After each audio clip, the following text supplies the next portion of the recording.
According to AAA, the national average for a gallon of regular unleaded gas in the United States is now $4.75. That is down slightly from a week ago. And while that may seem like good news, some economists are concerned that the drop in oil prices could indicate more economic troubles to come. And joining us now to discuss is Joel Griffith, research fellow at the Heritage Foundation. Joel, welcome back. Great to be with you as always. Let's talk a little bit more about this drop in gas prices. I noticed it myself as I was traveling over the 4th of July holiday, driving from here in the D.C. area up to New England, and I was, pleasantly surprised. That said, why are we seeing this drop in prices right now? Well, thanks for having me. Well, if you look at what's been going on in the economy, we're all feeling it. It is beginning to slow down. The economy shrank in the first quarter, and the data now indicate that the economy shrank in the second quarter as well. So what that indicates is that we see demand diminishing for goods, for services, and also for gasoline. And that is why we've seen oil prices drop by around 15% over the last few weeks. But of course, gas prices are still about twice as expensive now as they were about a year and a half ago. Yeah, and something else pretty curious. Reuters is reporting that more than 5 million barrels of oil, which were released from the U.S. emergency reserves, well, they were shipped overseas. What else can you tell us about this, Joel? And why would we do something like that, especially now, when our nation is battling such high gas prices? Well, from day one, President Biden has declared war on the fossil fuel industry, blocking off land, killing pipelines, stopping refineries from being built. And then when gas prices surged, he pulled a political stunt.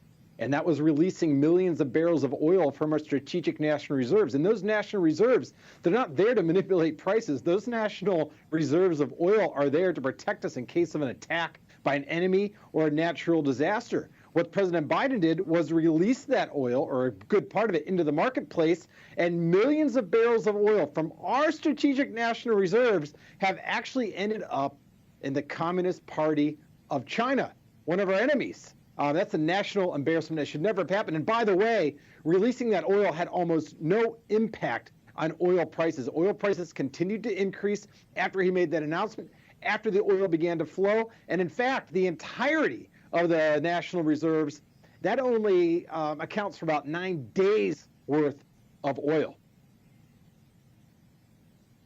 Yeah, Joel, let me ask you this question. What can be done to lower these gas prices? What can be done that does not involve depleting our strategic oil reserves? It's something we don't want to do.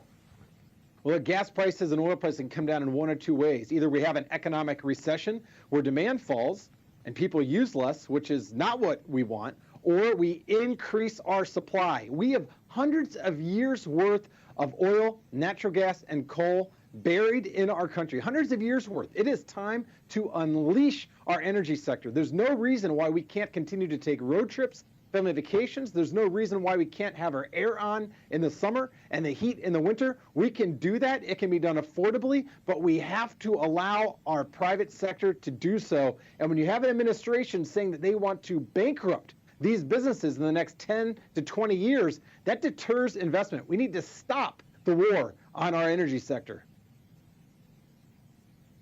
Yeah, and Joel, I have to tell you, with gas prices, food prices, inflation, everything up, things really do seem pretty bleak right now for the American people. That said, I'm wondering, are there any bright spots? Final thoughts from you. Well, the bright spots are that the American people are waking up. They're starting to connect the dots between all the spending that we've done. $7 trillion worth of spending in the last 2 years. And of course, we've had our central bank print a lot of that money. People are starting to understand there's no such thing as a free lunch. When you have the government print money and spend money, well, that results in higher prices. And I really do think that come election day, the American people are going to have their say, and we might see the ship turned around. All right, and we are going to leave it right there. Thank you so much, Joel. We always appreciate your time. All right, thank you.